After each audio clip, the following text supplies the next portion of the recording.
Meron po kasing lumabas na voice recording, kung pwede po natin mapanood, para sa inyo po manggaling kung totoo ito o ito ay AIO o ito'y kagagawan lang ng mga ibang taong gustong manira. Pwede po natin mapakinggan. Ayan na po. Humingi ka na naman ng dagdag. Puro palpak naman yung mga vlogger mo.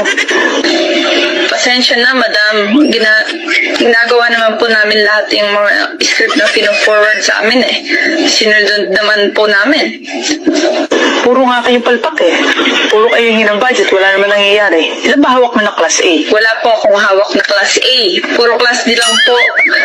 20 na troll. Sino yan? Yung grupo po ni Madarahog, kasama sila Rosalinda at taga Bukid.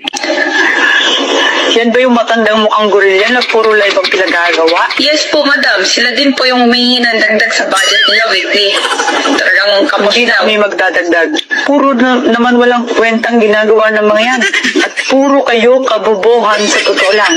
Puro kayo palpak. Ang sakit naman magsalita, madam. Masakit ba? O masakit na ang bulsa? Sa totoo lang, nag-aabono na nga ako sa Wala akong pera.